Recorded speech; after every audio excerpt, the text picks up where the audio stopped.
mau tidak mau pemerintah kan juga membuat aturan pengetatan lagi. Terus di rumah lagi. Ya mungkin di lockdown lagi juga bisa.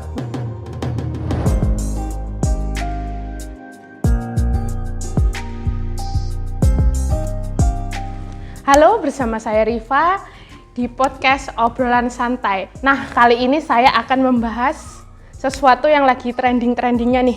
Apalagi kalau bukan new normal. Kali ini di samping saya udah ada Bapak Rudi Almutakin selaku Satgas Desa Mangunsuman Kabupaten Ponorogo, nggih Pak? Nah, kali ini kita akan berbincang-bincang mengenai new normal nih Pak. Kan selama pandemi ini tugasnya Satgas itu apa aja sih Pak di desa itu khususnya? Gini ya, saya jelaskan untuk awal. Saya di sini di Kelurahan Mangunsuman itu sebagai Satgas Pencegahan COVID-19. Tugasnya ya memberikan masukan, bimbingan, arahan kepada masyarakat paling bawah, terutama warga masyarakat, bekerja sama dengan tingkat RT, dilanjutkan ke kelurahan, dilaksanakan ke kecamatan dan instansi yang lebih tinggi. Nah, cara menyosialisasikan kepada masyarakat itu seperti apa Pak? Banyak sekali. Lewat RT atau lewat apa gitu? Ya, terutama kita kan di kelurahan itu bekerja sama dengan warga. Oke, warganya juga. Warga juga. Ada yang pribadi masing-masing dari warga door to door. Ada dengan bapak-bapak RT itu. Kalau kebijakan kita dengan bapak-bapak RT itu biasanya formal. Kalau dengan warga itu biasanya kita ngobrol-ngobrol, bincang-bincang biasa. Terus kalau responnya masyarakat itu seperti apa Pak menanggapi ini? Yuh, seneng banget Mbak, seneng banget. Karena apa? Masih ada orang yang peduli dengan warga, masih ada. Nah, pengertiannya peduli itu apa? Mereka warga masyarakat itu diuwong nih, kalau orang Jawa diuwong nih. Jadi mereka sangat bisa menerima tentang adanya himbauan sosialisasi dari terutama dari saya sendiri dari perangkat di Kelurahan Mangunsuman ini. Terus pengalaman Bapak itu seperti apa sih Pak? Mungkin di masyarakatnya, menghadapi masyarakat itu kan ada yang ngeyelan, terus susah diatur itu gimana sih Pak? Ya banyak ceritanya. Ya. Boleh diceritakan Pak? Oh ya bisa. Kita ngomong yang enak aja dulu. Yang enak, warga itu dikasih tahu, diberitahu, ya nggih Pak, nggih Pak, ya itu mudah. Sebenarnya kita melihat itu tergantung dari kacamata kita melihat. Kalau kacamata kita itu melihat warga itu dari akademis, kalangan akademis, itu mereka itu rata-rata paham. Masalah virus, coronavirus segala itu paham. Tapi kebiasaannya ya itu, biasanya mereka banyak yang melanggar. Itu kebiasaan. Kalau kalangan umum, yang penting lingkungannya. Kalau lingkungan itu membentuk identitas warga di situ itu baik, dia juga akan baik. Tapi kalau identitas yang terbentuk lingkungan itu kurang baik, ya mengakibatkan kurang baik juga. Itu intinya. Kalau kan ini kan udah berjalannya new normal nih Pak. Ya. Kita menghadapi kedepannya harus seperti apa Pak? Mungkin harus sedia masker atau selalu waspada atau gimana Pak? Untuk menghadapi yang berjalannya new normal ini. Untuk sementara kita jalan seperti masa pandemi kemarin. Berarti sebenarnya belum ada, kalau menurut saya belum ada perbedaan. Masih naik ya Pak angkanya? Masih naik, angka di Ponorogo terutama masih naik. Karena apa? Warga masyarakat itu memandang new normal itu sudah kebablasan. Sudah bebas ngapa-ngapain ya Pak? Sepertinya sudah bebas, padahal new normal itu adalah apa? Tatanan baru kita hidup dengan pandemi COVID-19. Jadi kita itu berdampingan, masih berdampingan. Kalau diperkirakan itu bebas, kita tuh belum bebas. Kan dilihat kan Pak dari ada yang nongkrong di kafe itu masih ngumpul-ngumpul itu.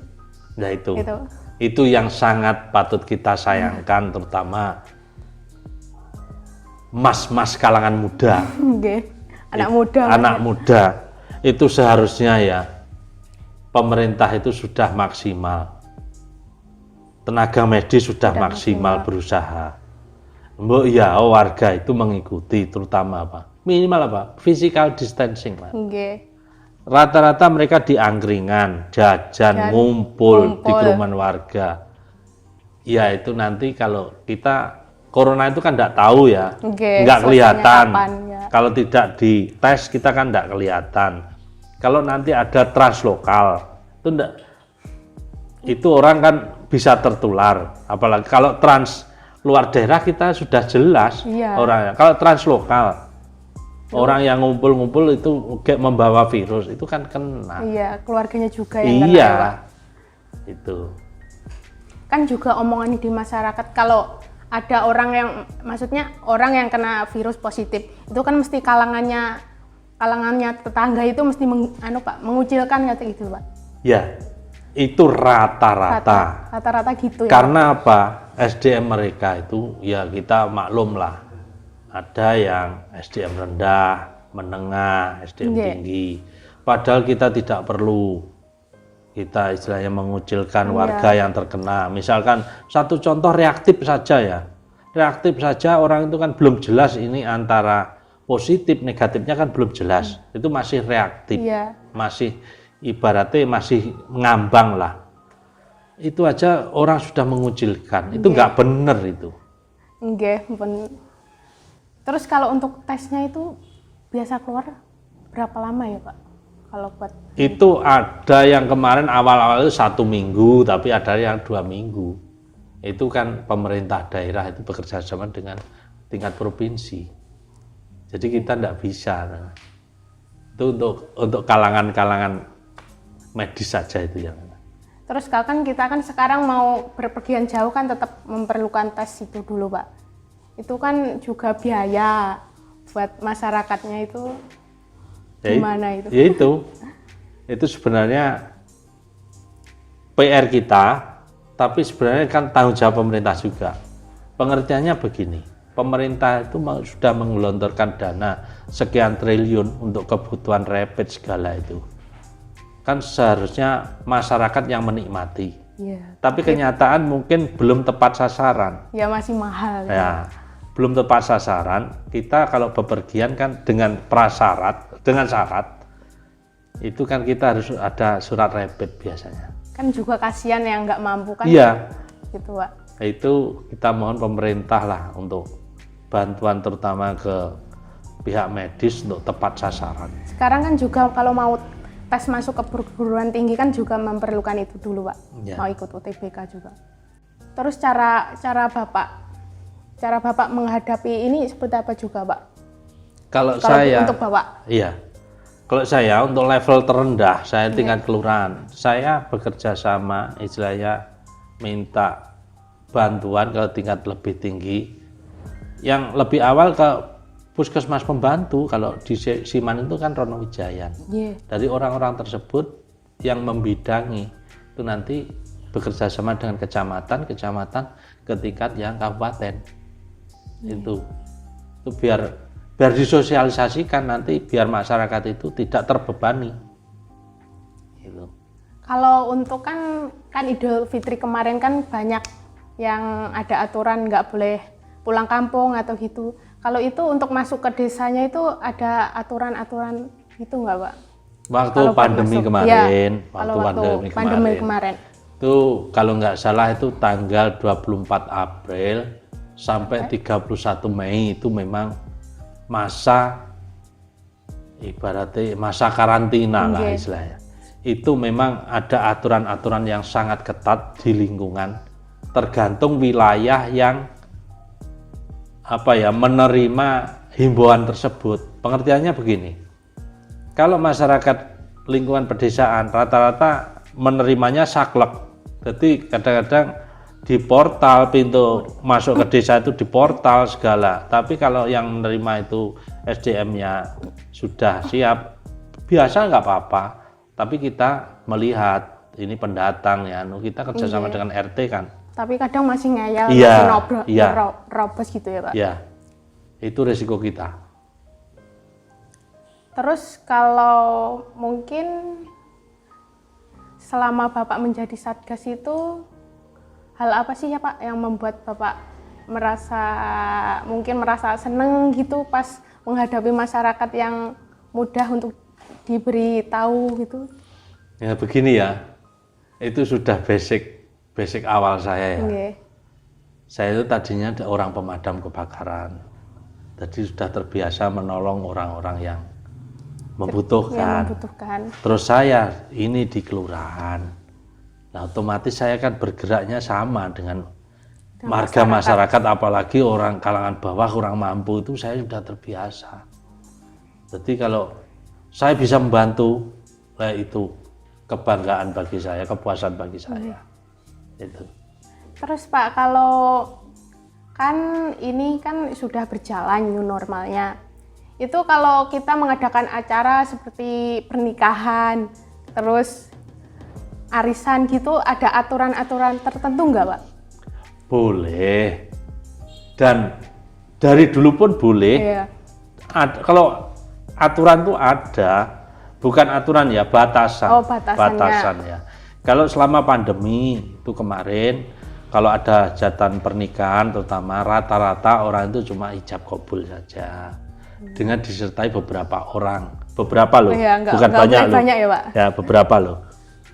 Jadi mereka juga menggunakan protokol kesehatan juga. Ya. Tuh.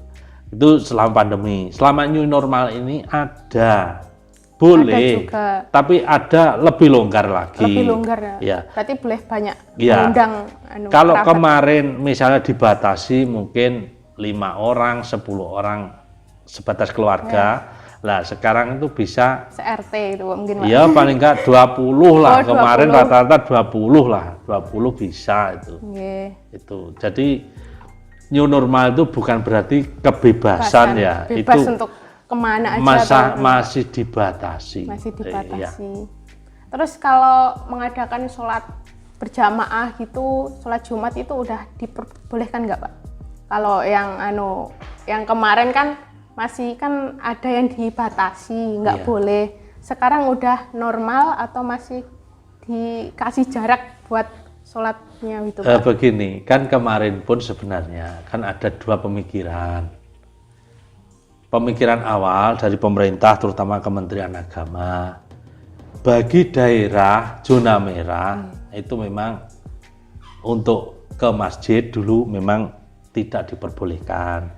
Itu protokol kesehatannya pemerintah.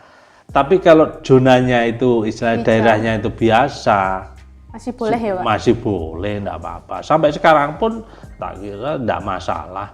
Sebabnya apa? Orang mau sholat, istilahnya Jumatan, berjamaah segala itu, orang itu kan sudah suci. Iya. Syarat wajib sholat itu kan suci juga. Itu kan sudah memenuhi protokol kesehatan sebenarnya. Itu kalau menurut saya seperti itu. Berarti kalau kita mau keluar gitu juga wajib buat selalu mengikuti protokol kesehatan itu ya Pak? Iya, wajib no. Misalkan kita keluar wajib pakai masker. Yo ojo ngumpul neng kerumunan orang banyak, ojo sampai lah. Yo kita menjaga, bukannya kita menjaga daripada nanti kita berusaha terutama Kabupaten Ponorogo menuju zona hijau malah kebablasan kembali lagi ke zona merah. Dengar-dengar nambah ya Pak di Kabupaten Ponorogo? Iya, nambah. Itu dari masyarakatnya mungkin yang bandel atau dari apa sih Pak? Saya yakin ya masyarakatnya. Permasalahannya begini, rata-rata itu kan luar daerah, luar daerah. Kebanyakan ini zona merah luar daerah itu biasanya kesehatan di sana itu mahal, satu itu. Kedua overload. Jadi misalkan rumah sakit penampung di sana itu sudah overload. Jadi mau tidak mau dia pengen kembali ke kampung halamannya. Salah satunya Kota Kecil Ponorogo ini. Kan juga faktor ekonomi. Iya, faktor ekonomi juga pengaruh. Kalau sudah pulang ke sini kan ini trans luar daerah yang masuk ke sini. Kalau orangnya enggak ODR itu, orang dalam risiko. Orang enggak ada gejala itu enggak masalah. Kalau orangnya pembawa. Iya, malah nah, susah. itu resikonya resiko masyarakat juga. Ponorogo. Terus kan pendapat Bapak tentang wisata kan udah mulai dibuka nih Pak. Ini pendapatnya gimana Pak? Saya kira secara psikologis kita kan perlu refreshing juga. Dari kemarin kena pandemi segala di rumah. Dibuka enggak masalah, asalkan apa? Kuncinya satu, mentaati protokol kesehatan. Jaga jarak terutama itu. Pakai masker. Jangan di kerumunan orang banyak itu. Itu kuncinya. Terus kalau misalnya kita lagi pengen jalan-jalan gitu Pak, terus kita malah lupa nggak bawa apapun itu, terus gimana nanti Pak kalau ada resiko tertularnya gitu, nanti gimana Pak enaknya? Lah makanya kita sebagai warga kita kan untuk berjaga-jaga untuk satu imun kita sendiri, satu pikiran harus iso padang, kedua kekebalan tubuh kita bagus ya dengan berbagai cara, ada dengan olahraga, dengan istirahat teratur gitu ya tafakur. Kalau orang Islam nyun sewu berdoa, menyerahkan diri kepada yang kuasa gitu. Pokoknya harus pintar-pintar jaga diri. Kuncinya itu. Terus selama Bapak bertugas ini ada ada keluh kesahnya enggak Pak menghadapi ini semua? Kalau keluh kesah itu pasti ada, namanya orang kerja, orang membantu masyarakat. Keluh kesahnya itu bagi masyarakat yang bandel kita mengeluhkan sekali. Karena apa? Sulit diomongi. Kalau enaknya bagi orang-orang yang bisa menerima, yaitu kepuasan tersendiri juga. Ikut seneng juga bisa berhasilnya. Iya. Terus kalau misalnya kan ini udah berjalannya new normal nih Pak. Ini nanti kita maksudnya ada celah untuk balik lagi ke lockdownnya gitu Pak? Mungkin bisa, tergantung ya. Ini kita bicara skup lokal aja Ponorogo. Ya. Kalau selama ini terus meningkat, istilahnya yang kena confirm ini semakin meningkat, mau tidak mau pemerintah kan juga membuat aturan pengetatan lagi. Terus di rumah lagi. Ya mungkin di lockdown lagi juga bisa. Tapi kita berharap tidak seperti itu. Kita kembali ke kesadaran masyarakat. Lebih baik saling menjaga lah, didik-eding gitu. Nek wong Jawa tepo sliro. Kalau kita saling menjaga, insya Allah nanti yang terdampak konfirm terutama itu nanti kan bisa berkurang. Sembuhnya lebih banyak. Alhamdulillah Pak, cukup banyak yang kita bahas ya Pak. Mungkin ada pesan-pesan buat penutup buat semuanya Pak? Saya cuma mau menambahkan, terutama kalangan muda. Silahkan Anda bersosialisasi, silahkan Anda bergerombol dalam artian yang positif untuk meningkatkan mencari jati diri Anda. Tapi untuk saat ini pakailah protokol kesehatan. Itu cuma itu saja saat ini kita. Ya, terima kasih Pak. Terima kasih atas waktunya. Mohon maaf apabila ada salah. Saya Rifa dan Bapak Rudi Al-Mutakin. Saya Rifa mengucapkan terima kasih yang sudah mendengar dan melihat ini. Semoga bermanfaat dan sampai jumpa ke podcast yang lainnya.